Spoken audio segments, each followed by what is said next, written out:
kind of the 2015 sleeper.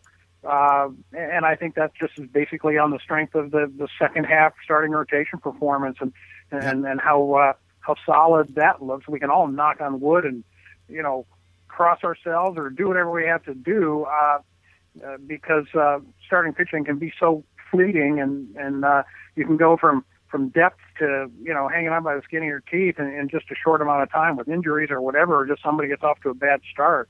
But, you've got to look at that as a harbinger of good things. And, Browns and Cavs kind of speak for themselves right now in terms of how the resurgence is going. And, it's the center of the sports universe. We like to hear that. And then I think you're absolutely right that the possibility that, we've seen some good things, but that the best is yet to come. You know what? I was waiting for this. I was going to bring this up earlier, and I said, let me wait until I've got Dan on the phone with me, because you've got a nice wide range of reference here, and you could probably that's why I want you here for this one. When can you remember those type of windows before, even if it was just a couple of years? Think back. I mean, what are the closest things to a period where the Tribe, the Cavs, and the Browns were all at least modestly competitive all at the same time? I mean, in the late 80s, you had the Browns and the Cavs, but not the Indians. 86 through 89, when you had the years of Doherty, Price, and Harper and Hot Rod and those guys playing in Richfield, and at the same time, the Browns were going to 3 straight AFC Championship games. But that leaves out the Indians, of course, and there was nothing there. And then in the 90s, you had what happened in 94? Were the Cavs any good in 90? I know that was when they hit the lull, was the early 90s, but they still had a couple of playoff teams in that run, because in 94, you had, obviously, the Indians didn't make the playoffs, but they would have. But you had the strike. You had the Browns. Yeah, they won 100 baseball games. Yeah, right. The Browns did make the playoffs for the last time before Art moved the team right there, and then I don't know. I'll have to look up. I can't remember off the top of my head. I'll Google search it real quick if the 94 Cavs were any good that year and made the team or made the playoffs. But even then, that was they lost first round every year at that point. So even if they did, it would have been here. They were 43-39 in 94, 95. I don't know if that was a playoff team or not. That's probably like an 8th seed if it was. 93, 94, they did make the playoffs. They were 47-35 because that was the last. So 94 is it, because Jerry, if you have to go back prior to 94, then it's no good to make any further comparisons. 07, by the time 07 was one good year. Well, yeah, no, I'm talking about prior to 94, because if you go back to where the Indians were competitive, there was no such thing as the Cavs. So Right. 94 was the farthest, the longest away time that you could even do it, because the Indians were, 30 years of bad baseball prior to that.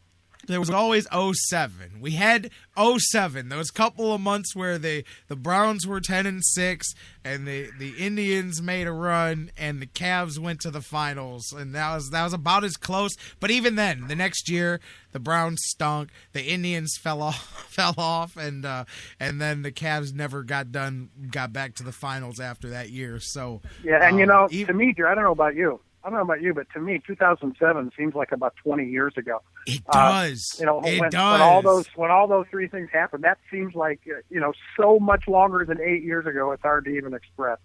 Yeah, when you realize how close the Tribe was.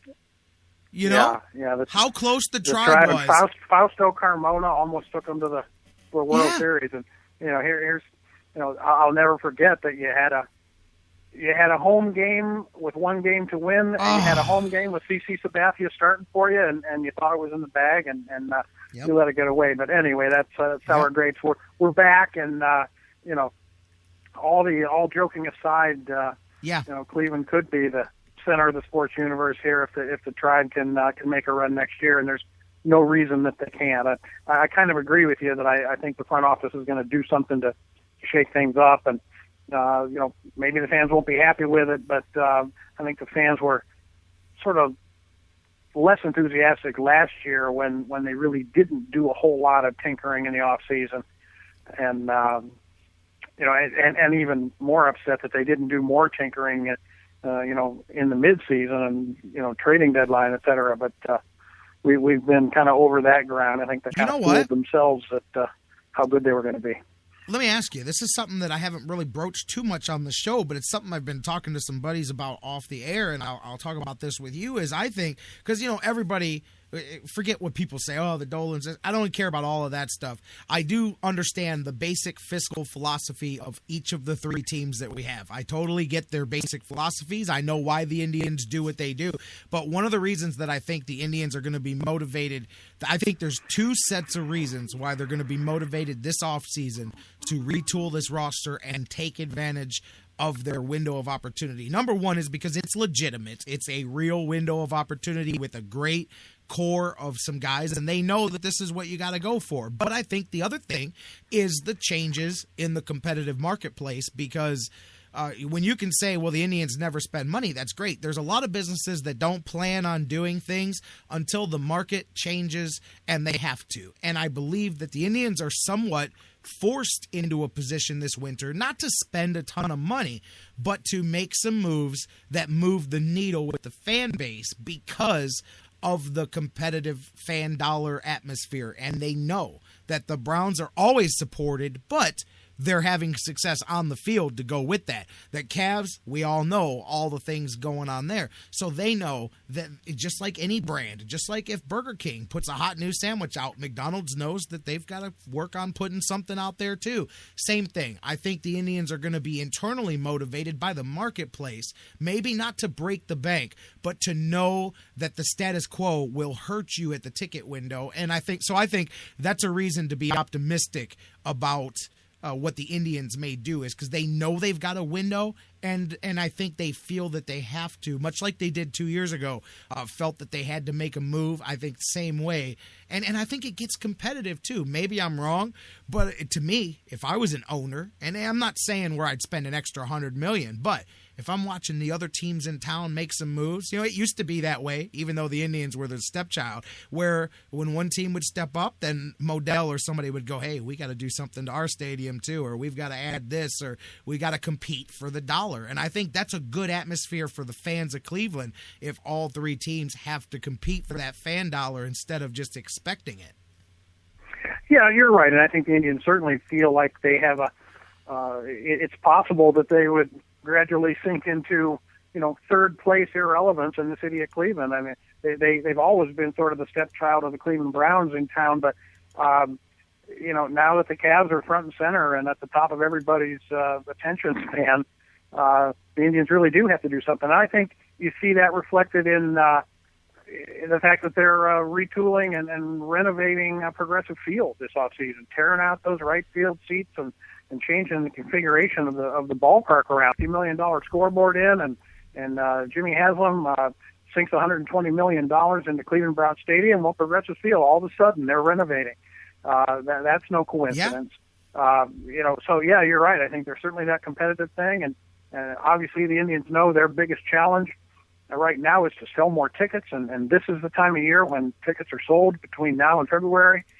And, they've got to, I'm surprised, disappointed, that I haven't been seeing, Indians ticket campaigns and commercials and promotions and people knocking on my door and calling my phone or whatever to try to sell me Indians tickets, because that's what needs to happen in this town to get that season ticket base cranked up another 5,000 or 6,000 people. You've been talking about that for a while. Certainly a competitive atmosphere in town, and the Indians ownership knows they've got to respond to the challenge.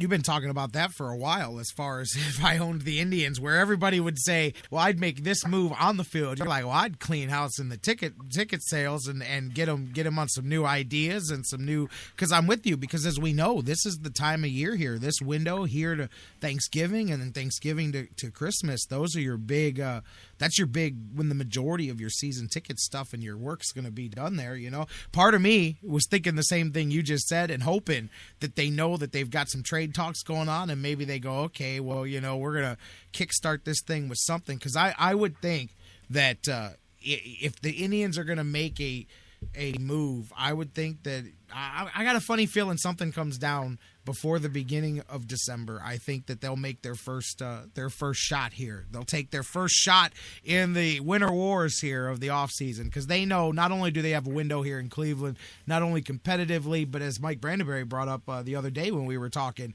there's going to be some hits taken by Detroit, taken by Kansas City. So, who's going to pick up the pieces? Because we were just talking the other day about some scenarios where Detroit can easily fill some holes with some dangerous pieces too. There's going to be a lot of the Star Wars, like the old U.S. and Russia, between those three teams as far as who's going to grab control. Because I think this winter, this offseason, the Central's up for grabs. Who's going to take it? The Tribe, the Royals, or the Tigers? Yeah, you're right. And frankly, both of those teams have more opportunities to lose key pieces. Right. But certainly the Tigers have always been aggressive about adding pieces as well. Torrey Hunter, perfect example of that. And just down through the last decade, they've just been very aggressive, filling holes with blue chip talent and, screw the cost. I mean, they've been, you kind of have to admire that aggressiveness in them, and it's gotten them, several division championships. Although they've fallen short of winning it all, they've at least made it there. I got to tell you, our buddy Bruce, who listens to the show, he works with some of the ticket sales departments for the Indians, and I just noticed him in the chat room. He just put a comment there along the lines of what we were just talking about, and that makes me scratch my head, but it almost makes sense a little bit too with some of the things you and I have talked about. And I'm definitely not trying to be attackful of anybody when I say this. More of, I'd love to see this problem solved, because I can't stand to see an empty stadium over there when it deserves so much better than that. But I don't know if you saw, Bruce in the chat room said we don't even have meetings about the tickets until January. And I'm thinking, okay, am I wrong? But I remember Jonathan Knight and I have done a couple of lengthy chats about this too. Don't the majority of the upcoming season ticket purchases, not the individual game stuff and all of that stuff, doesn't that happen before the first of the year? Isn't November, December sure, the time absolutely. of year? In fact, I'm part of a group that has season tickets, and they take their money in 3 installments. The first installment was September. The second installment is this month, and the third installment is due, I believe, January.